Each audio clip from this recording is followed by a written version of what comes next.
Welcome back to Feed the Post. We're on Boilers in the Stands today. Do another recap. We're just going to go through all the day's games.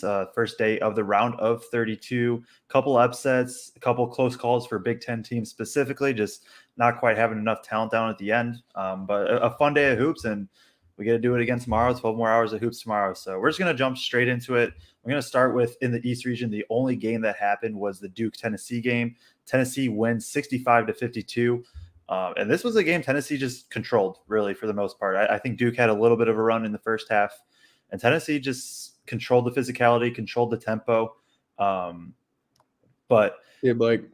Yeah, I know it's a late, but had to wait for all the games to be done. And as Alabama is kind of wrapping up Maryland, and they're taking care of them, and we'll get to that later. But Tennessee controlled the pace, they controlled the physicality. This is a very, very legit defense.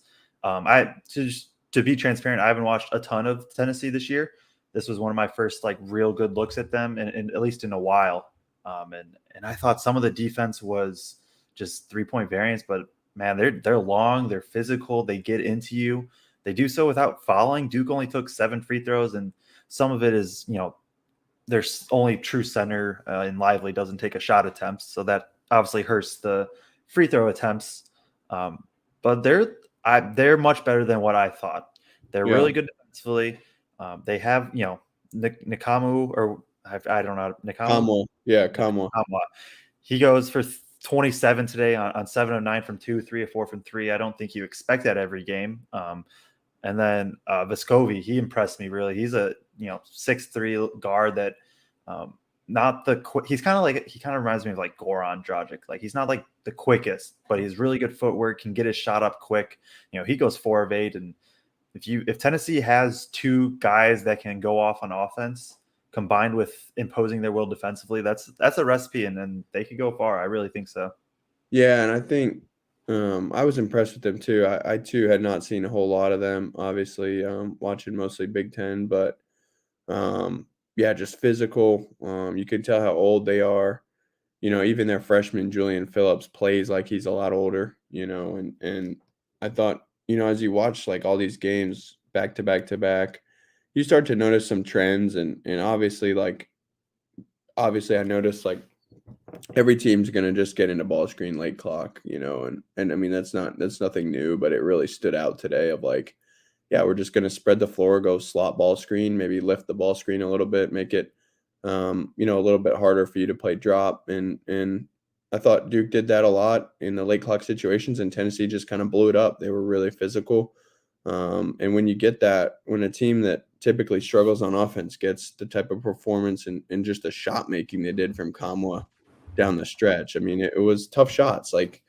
Duke, I think I would have done the same thing going to zone there when Roach got 4, because you had to have him out there.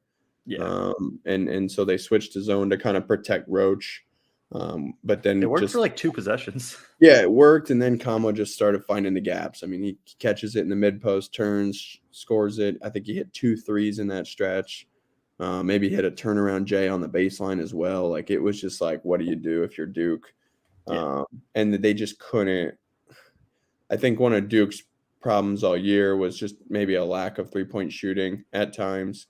And tonight it felt like they had guys who could really make plays in the mid-range with Roach and Proctor, but maybe not from 3. And sometimes you just need that guy who can hit a step back 3. And that was another theme of the day. I mean, overall, the dudes who can create, 3-point shots for themselves are most of the teams who are still alive today. So, yeah, the SEC had a pretty good day. They did, didn't they? I mean, Tennessee, I think a lot of people like Duke in that one, and Tennessee really made a statement. And now you look at it, they got the winner of FAU, FDU, and I mean, Rick Barnes gets criticized. He doesn't usually go far. I don't think he's made it past the Sweet 16. So, you got to be feeling good if you're Tennessee, and I don't think it's the craziest difficulty on the bottom half either. So, I mean, they might be the favorite right now in that region to get to the Final Four. I mean, depending on how you feel about Marquette and KSU. But, yeah, I mean, they're in a great spot. Yeah, they are. I think they weren't picked a lot as a 4-13 upset, mainly because nobody knew anything about Louisiana. It seemed. Otherwise, people wanted to pick against them. Everybody wanted to pick against Tennessee, including me. I picked Duke.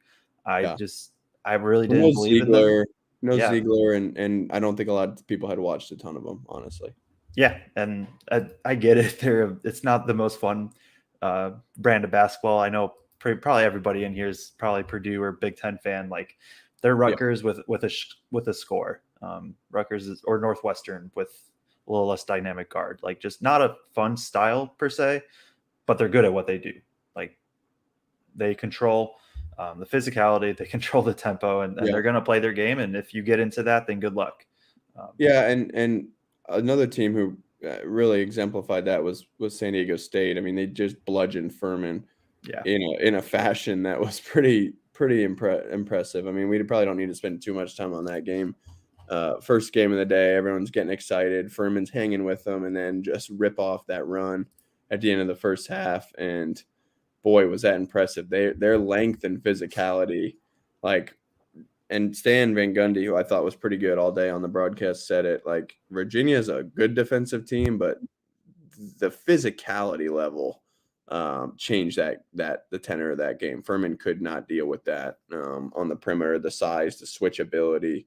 Like good for them, man, because they I don't think had won a tournament game under Brian Dutcher, who I looked it up. He was an associate head coach at San Diego State for 20 years before getting his shot as a head coach, and has turned that program really into a great program. I know they haven't had the March success, but now they're getting it, and they're going to get their shot at Alabama. So I don't know how much we need to spend on that game, but in Furman was overmatched. But like it was just impressive to start the day of like, okay, wow, they're for real, and I think they could give Bama a good shot. Yeah, and as Bama's wraps it up their 20-plus point win over Maryland, and we'll talk about that probably once it goes final. I don't have a ton. This was the one game I didn't watch. This was it was the 12-10 tip or whatever, and at that point I was still in my Purdue kind of hangover of I don't really want to watch basketball. But then after that I got into it and watched the rest. But yeah, from what just San Diego State's good. They're another team that just really good defensively. I like Matt Bradley. I think he can. Yeah, he can make plays late in the game. Yeah. He will be their go-to guy. Like if they want a chance at Alabama, if they keep it close, that means he's probably hit shots down the stretch. They play. It's just kind of looking like they play 9 deep. That nobody played more than 30 minutes, and just a super deep team that can throw multiple guys, can play physical defense. I don't know if they can just match up with Alabama talent-wise, and I don't know if anybody can. But out of the teams Alabama's played, like they're probably the best. They'll be the best team so far. You would agree San Diego State's better than Maryland? Oh yeah. I mean, they just can't.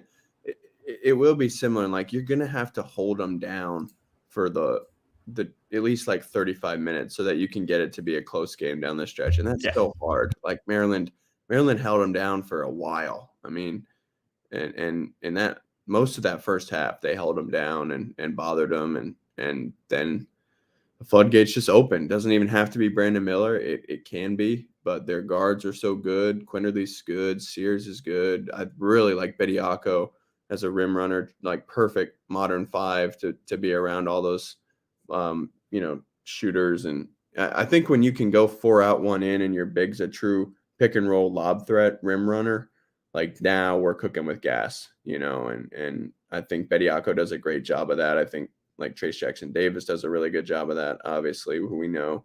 Disu tonight was so sick in the short roll. We'll get into that. But yeah, I think San Diego State's got a shot. They're going to really have to hit some tough shots, but they have a chance, and they will at least try to make it a grinded out kind of game. Yeah, and maybe we can just touch on Alabama, Maryland a bit more. Sure. They're wrapping up. Just I'm peeking over the score, 73-50, 9 seconds left. It's over.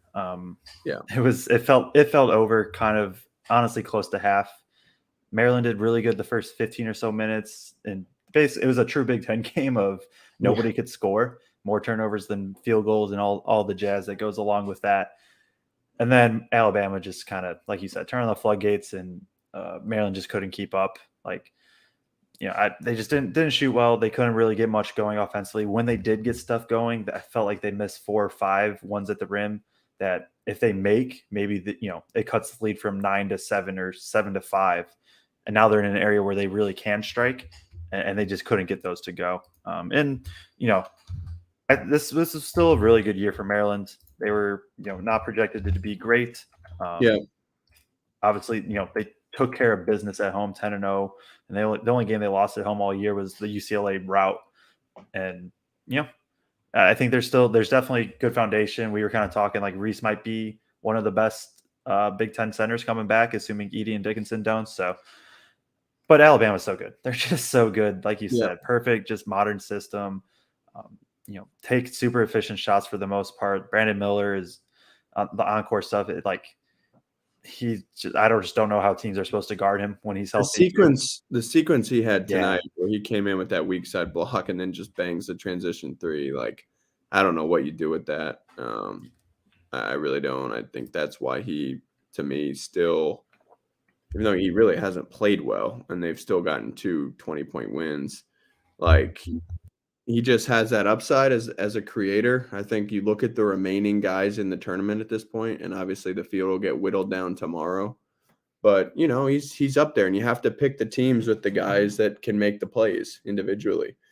And I think, you look at a Tyler Kolak who's playing tomorrow. You look at it, the Trace Hood-Shafino duo. You look at Marcus Sasser. Houston has a couple good guards. Tremont Mark today was just sick. Yeah. You look at UCLA and they're dealing with injuries. But, I think Arkansas. Yeah, Arkansas has dudes. I mean, Devo Davis, Council. But, I think Brandon Miller has that upside, and I think the way they play around him is just it's quick, it's tough to deal with, and then they guard on top of that. Then they have an elite defense on top of that. And I think that's what's so tough to deal with.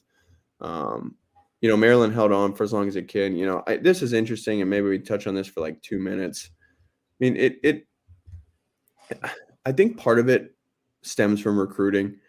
And for anyone listening on the audio, Drake Hobbs making the comment that the Big Ten has to change their brand of ball for tournament success. I think it stems from recruiting because, again, I don't know. I think it's a lot easier to recruit that kind of style that Alabama plays when you're in the South. And I just think the Big Ten's conference is so deeply rooted in slow tempo play through the post. It's the name of our show, Feed the Post. Yeah. And we did that because it was, it's a basketball term, but it encapsulates the Big Ten and Purdue, and so like I have a hard time with that comment when I watched last night's game and we miss 18 unguarded, or we have 18 unguarded jumpers.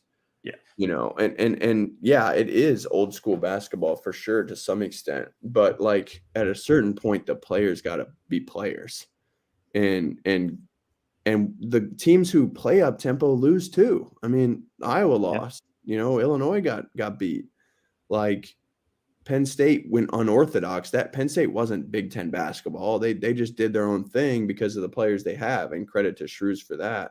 Yeah. But I don't know what the answer is. I think a team like Illinois, we thought they'd run through the Big Ten because of the way they played, but they didn't happen. Like, so I don't know. I really don't have a great answer for that, but it is just worth kind of having that conversation briefly here. Well, I know we're on a time crunch, but yeah. And, I think it is fair to bring up, and it's something we'll probably we talk about more in the off season or like in the in-between show, but it's just so I just go so back and forth because, like, you talk about yesterday's game, and I know we don't want to talk about it much more, but like, I just keep going back to Purdue hits 3 more of their 18 open threes that you said.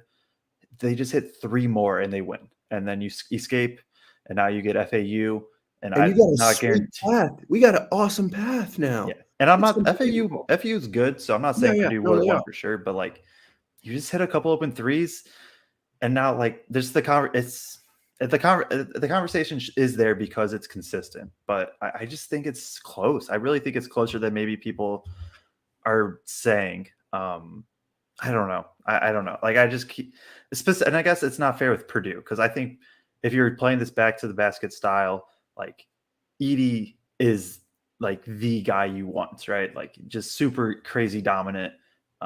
Maybe Trace is like another guy but he's more versatile, right? Like, he's going to play out more. In more of the little bit of like more modern sense. I don't know. I go back and forth. Like you said, like you get this, like what was Purdue running? Like there was definitely stuff they could have ran much better. And we went over that on the live show, but like Yeah. generate 18 open threes or whatever. Guys got to be players. They got to make reads. It's not Yeah. even about just missing open shots. It's you got to shot fake and drive. There Yeah, are for times sure. I think what I watched it back.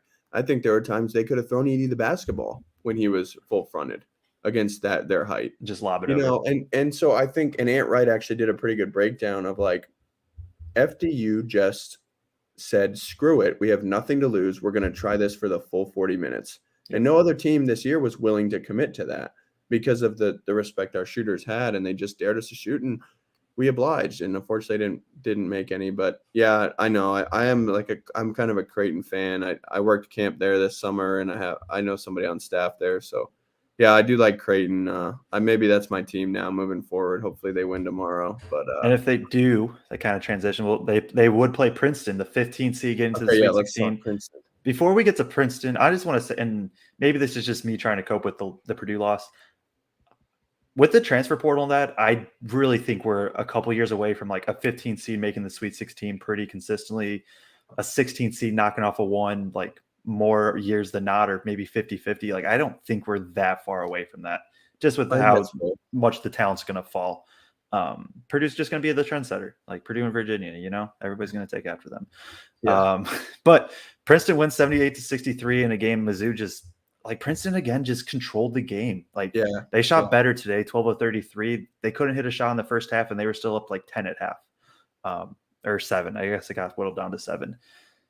Princeton just looked good, like just straight up to me. Like, I think they defended the interior pretty well.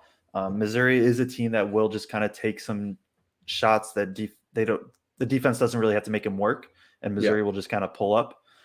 They can hit those, but that's just who Missouri is. Good offense, bad defense, and Princeton was just like, we're just going to be the more even team on both sides. They knocked down threes in the second half to extend the lead. It's just they looked legit. They looked much better than a 15 seed to me. Yeah, the confidence they played with was really impressive. I mean, they walked into that game knowing we're going to win this game.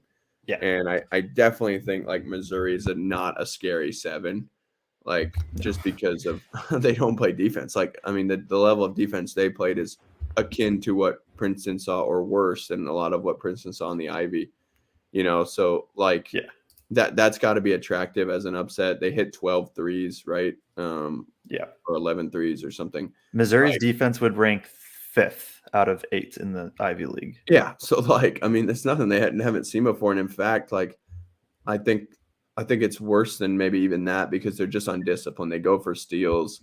They're over aggressive. And a team like Princeton is just going to take advantage of that every time. So then it's just about, do we hit shots? They did. It felt like the ball was moving, energy. Every time they hit a 3, it was like the place was going nuts. I think they certainly had the crowd on their side.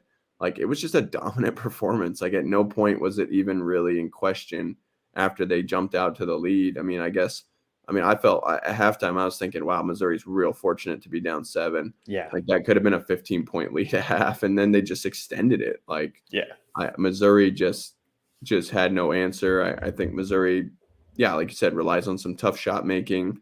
I think the kid for Princeton, the center, quote unquote center, the small ball guy, I don't know how to pronounce his name, Equimom or something like that, but he really was like a pretty good matchup for Kobe Brown. And, it was interesting. I thought he did a pretty good job on Brown. And if you hold Brown down, then it's going to be the guys taking tough shots. And if those don't go in, then you're in pretty good shape, especially if you're hitting threes. So yeah, they're rolling. I mean, Baylor, Creighton, that's tough. Like, those teams, another team of good offense, bad defense. Baylor, I think Baylor, because no big, could be real interesting. Because the other thing was that the kid for Princeton kept getting offensive rebounds. They had 16 compared to 8 for Missouri. Yeah, Creighton's more interesting because Kalkbrenner provides a different challenge. I think they don't hit shots at as high a level. They do guard really well. So I think Creighton they could struggle with, but Baylor, why not? I mean, they feel like they can shoot with anybody, and I don't know. I was impressed by Princeton, and it's cool, man. It's like a cool ride. I saw someone making a joke about how all the teams who usually make a run, like their admissions applications skyrocket. I don't think that's going to be the case for Princeton, but probably not. Pretty cool run here. So. No, it is, and that's they put themselves in Sweet 16, second year in a row, a 15 seed gets there. Maybe it'll be the second year, or is it? Maybe it's third year. Oral Roberts, right? 2 years ago. Yeah, third. Yeah. Could be second year that somebody gets to the Elite Eight. So we'll jump over to the Midwest. Houston knocks off Auburn 81-64. I'm just to be transparent. This was a background game for me. I was focused. I think Penn State started at that point, and there was another game going on. Yeah. I think maybe the end of the Princeton game. At half, Houston was down 10, correct? Yeah. And they win by 17. Yeah. I think you were a little more in tune, so I'll let you go I was first. pretty locked in What on it. changed? Yeah, it was crazy. Like, well, first of all, Tremont Mark for Houston. So Sasser and Houston has this trifecta of guards, the Sasser, Mark, and Shed. And Sasser and Shed pick up their fourth fouls with probably 10 minutes to go. And they literally just went to 1-4 high-low ISO with Mark, their third best guard, and he just scored at will. Kept getting to his spot, hitting tough mid-range jumpers. He's a lefty, took 2 dribbles to his left. The 2 Houston bigs, Walker and Roberts, I think combined for 12 blocks. So that contributed to it. Something like that. I don't know if it was 12 or 11 or 11. Yeah, Walker and 11. Roberts 6 and 5. Yeah, so I mean that was a big part of it. They were kept denying things at the rim, and then they just it was unbelievable amount of fouls in that second half. And what ended up happening was they kept putting Broome on the line, and he couldn't make a free throw. I mean, it was unbelievable. Yeah, he went 6 of 16. And he probably has some front ends in there, right? And yeah, some front ends in there. Sampson was losing his mind. It sort of became a ref show, which is unfortunate. It wasn't a great watch, but it was pretty awesome to see Mark just kind of take over. And you're thinking, wow, this is their third best guard, to do it in Birmingham, and just kind of bullied him into submission and just took the game. I mean, they won by 17. That first half, Auburn had everything rolling. And Houston just flips it on their head. I mean, I imagine they outscored them by what, 20? Here, the first 10 minutes, Houston was 27 up 5. In the second half, right? Yeah, first 10 minutes, Houston's up 5. Second 10 minutes, Auburn won by 15. Yeah. Then the first 10 minutes of the second half, Houston won 17-9, and the last 10 minutes they won 33-14. So good Lord, yeah, took over, like you said. Big time performance, and a lot of those guys are banged up for Houston, and just really impressed by them, and they have room to grow. I think Jarris Walker, he was really good on everything but offense, but his offensive arsenal is kind of that wild card. You don't know what you're going to get. Sasser, Shed, obviously with some foul trouble. So really impressive win there to beat Auburn in Birmingham. I'd feel pretty good about Houston against the IU Miami winner. Yeah. But we'll see. It's March. Anything can happen. Yeah. It could, this could eventually set up a meeting with Texas as they beat Penn State 71-66. Penn State was able to hang around, even I think took the lead with 5, 6, 7 minutes left, something like that. Maybe it was a little earlier. Yeah. Let's see. No, that was right. That felt right. Yeah, 4:48. They were down 58-55. You had the Lundy rebound later, and then the over and back, which just kind of felt like it ended it. Yeah, that hurt. Shout out Shrews, just for the season. This was a tremendous season from Penn State. Really didn't know what they were going to do coming in, especially in the Big Ten with their personnel. Just a super guard heavy. Nobody expected this from Pickett that I know of. Even All American, All Big Ten, put up stat line like we haven't seen in a long time.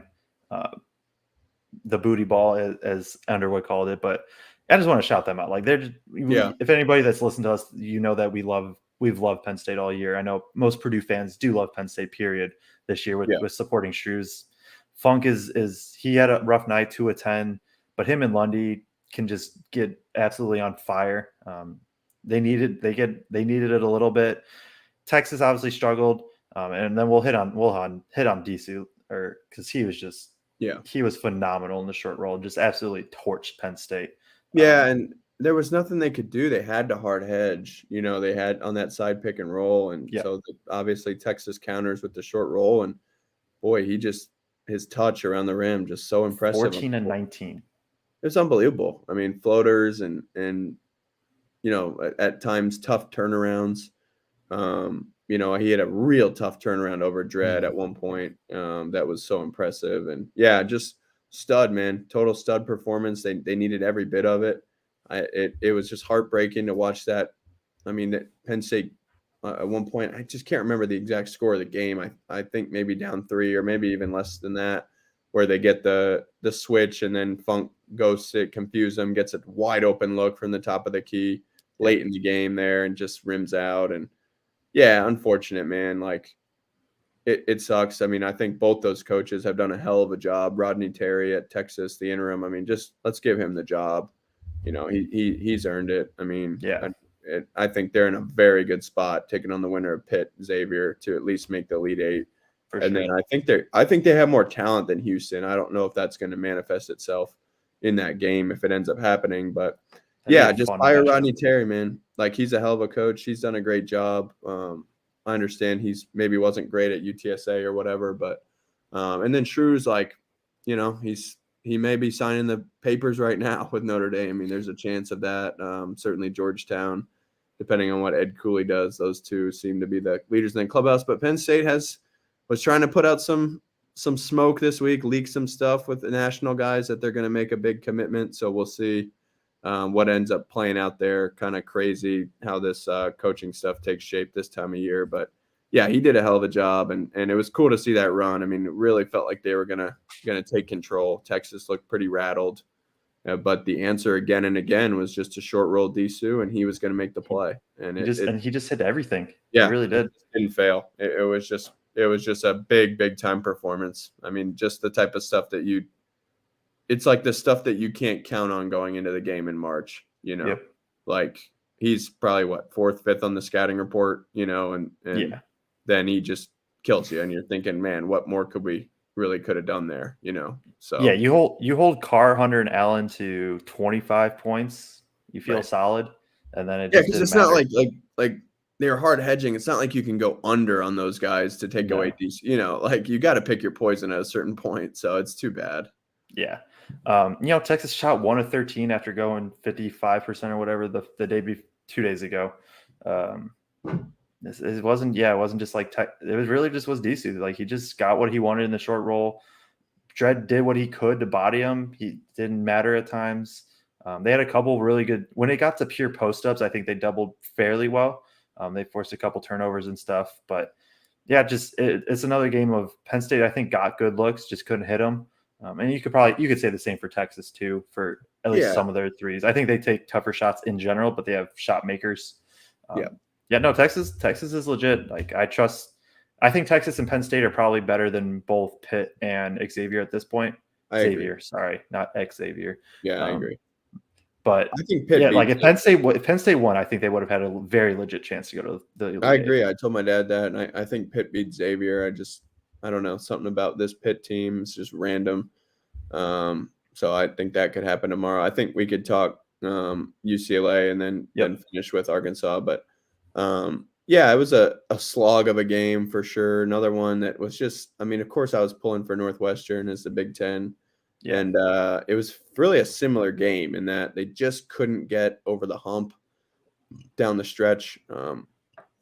UCLA won 68-63. Sorry, we should mention that. It's on the bottom ticker there, but UCLA felt like they were in control for most of the game, and then Northwestern kept fighting back. Audige was so good in that second half, leading the run there, the initial run, and then they go down again and they fight back again. And it culminates there at the end with Barnheiser just kind of forcing up a tough 2. Don't get it. It wasn't a bad shot. They were kind of killing him on the broadcast. Maybe he could have kicked it out. It was unfortunate. They had a tough time with Bona. It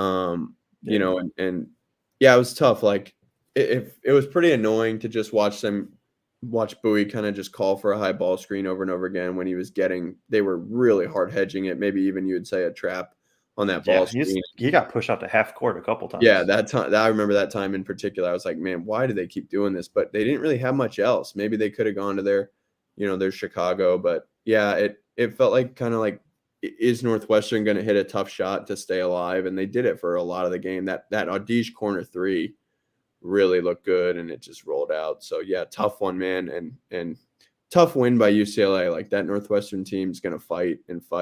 They're really good defensively. So yeah, it was a tough 2 loss. Both those losses were tough. Like they just didn't quite have enough, Yeah, UCLA, even with all the injuries, they're good. They really are. Jaquez in the first half just kind of got what he wanted. Bailey got going in the first half, and that first half especially, Bowie only took, I believe, one shot attempt. It might have been two. I think he got one up maybe right at the end of the half. Yep. But Northwestern at half, they had like Barry took 8 shots, Barnheiser had 7, and then it was like Bowie, Audige each had like 2. Nicholson got some short rolls, and he had a pretty good game, I Yeah, thought. he had a But good game. it's just, yeah, when you have Barry shoot 8 shots, Barron 4, Barnheiser 9, and they make a combined 3 of those, that's tough. Bowie wasn't the most efficient, but that's normal for him. Audige was not efficient. That's very normal for him. Audige had a good game, good game passing, 7 assists, facilitated well. But yeah, they just didn't quite have enough. And UCLA got like that first half, especially. UCLA just absolutely controlled that game. Hawkes is a top 2, 3 individual talent left, something like that. Yeah, that's He's fair. probably the most underrated like superstar that's left. Like he is Yeah. that good, and I guess it's Pac-12, and he doesn't. You just nobody watches the Pac-12, so you don't see it as much, and that's why. But he's good. They have the guards that can go far. What was it, Singleton that got hurt right at the end? That'll be Yeah. interesting just with all their injuries that they have. They're already pretty shallow. And then Bona played pretty well. This is just a good all-around team. They are, and they're really well coached. Cronin's a hell yeah. of a coach. Yeah. Yeah. And I think Gonzaga he's ready to be in the Big Ten. Oh yeah, they're ready made for the Big Ten. USC is going to struggle, but UCLA is going to come right in and be a factor. So it's going to be interesting with them. I think maybe that's another argument for why Coach Shrews would want to get out of Penn State. It's just going to be hard. Like it's going to be a hard league to compete in, and again, they just snuck in by the skin of their teeth this year. I mean, even to get where they did, was pretty fortunate. It's why I think he's going to leave. He's got 2 great options with Notre Dame and Georgetown, and and they're returning nobody. Yeah, exactly, and they just have a tough path forward. So we'll see. That probably the game of the day, right? Arkansas, Kansas, was pretty awesome. I mean, just shot making clinic, going back and forth at times. Arkansas somehow pulls it out despite Black struggled at times. Nick Smith was not good, just period. Devo Davis was unreal. He fouls out and they close it out anyway behind Ricky Council. Man, it was impressive. I mean, I think I told my dad, I think Kansas probably wins that game with Bill Self.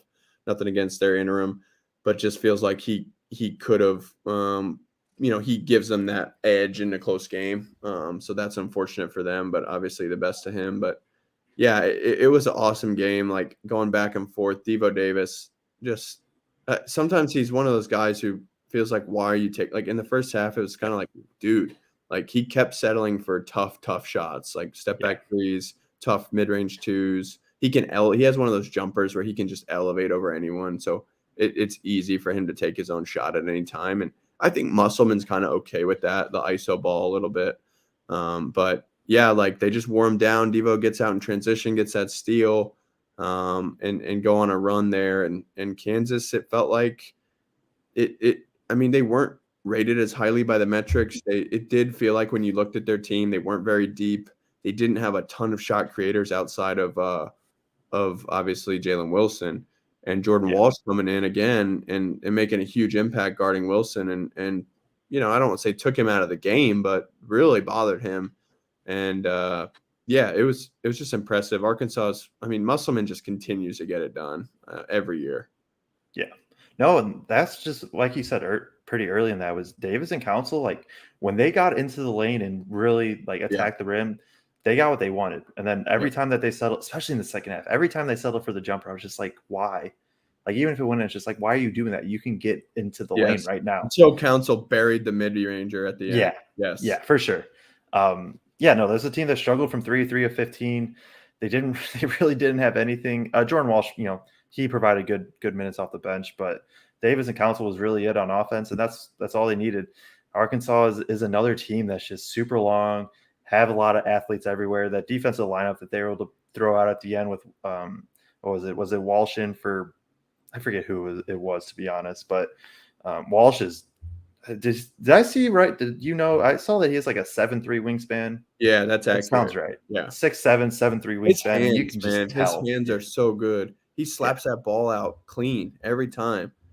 And boy, Yeah. they're impressive. I know that they had gotten some hype earlier, and the fact that they lost Brazil, who was just an Yeah. unfair like small ball five with that group. Because Walsh is so bad, like limited offensively, even though he did bang a three at one point. That was confident too. Yeah, That I was a know. That little was pick an and awesome pop, and shot. where Kamani he replaced the Johnson. role. Yeah, Kamani Johnson grabbed a tough rebound there, put back. That was a big shot down the stretch. And yeah, they're tough, man. I don't know what else to say. Like, they really are a tough team. Musselman has just figured it out. Like, he has this weird formula. He does some weird stuff, taking his shirt off, like getting up on the scorer's table. I saw he fired off a tweet like 2 minutes after the buzzer. I have no idea how he did that. Apparently, like, I talking to someone who's once worked for him, like he fires off hundreds of tweets per day, or has people do that for Really, him. He has like 10 GAs. So like he That's does it a funny. unique way. They reach out to everyone. Anytime you see someone in the portal and it has a list of schools that's reached out, Arkansas is one of them. Like, they do it a unique way, but they get results, man. And another year where they're going to the Sweet 16, and obviously UConn St. Mary's, that'll be a tough. Whoever gets out of that gauntlet will be a tough matchup. But why not, man? Like, why not? They have the talent to do it for sure. That West region, just in general, as we wrap up, loaded. it's the Elite Eight's going to be. It's UCLA and Arkansas for sure, and then it's the winner of Gonzaga, TCU, and winners of UConn St. Mary's. Like, those are all like Final Four talent teams. Yeah, some of the teams that are going to lose, like some of the teams that won't make the second weekend if they happen to be in another region. I mean, you look at TCU. If they had been in Iowa State's position, they would have dealt with Pitt fairly easily, you figure, and then you get Xavier, and so like, boy, you just feel for some of those teams. But what are you going to do? There's nothing you can do but play the team in front of you. St. Mary's kind of gets screwed again. We knew any team that would have UConn as their 4 was screwed, whether it was your 1 seed or 5. I mean, obviously 5 seed, 12 seed, whatever. So yeah, it's crazy. It might be the best region ever statistically based on analytics. Yeah. Yeah. Because I forget how many teams were top, like I think it was 5 that were top 11 or something on Torvik, and maybe Ken Palm was similar. So yeah, just a wild region. And only one team's going to come out of it, and then they'll play, Houston, Texas, probably, or IU, Miami, whatever. Should be another good day tomorrow. Just kind of looking through. Miami IU is one that catches my eye. Creighton Baylor is probably going to be the game of the day. Oh, there's some really good games tomorrow. I think they're all pretty good, other than potentially FAU, which is a huge point spread. But I wouldn't be surprised if that got close. Yeah, I mean, Kentucky, KSU, MSU, Marquette, Gonzaga, TCU, UConn, St. Mary's, Xavier Pitt, I guess, is not great. IU, Miami, and Creighton Baylor. Like, that's six out of the 8 are very legit. And then the Xavier Pittsburgh is a toss-up, and then I probably won't watch FAU versus FDU. And it's gonna be a great day. It's gonna be another great day. So we'll maybe be live. It may just be me, maybe Aidan. Maybe we go live earlier. Yeah. You follow us on Twitter, you'll be there. You'll figure it out. We'll have it up here if it is. So appreciate everybody tuning in. Another great day of basketball tomorrow, and we'll be back in some form tomorrow. If not, we'll have the podcast out this week recapping it all. So appreciate everybody tuning in. We'll catch you next time.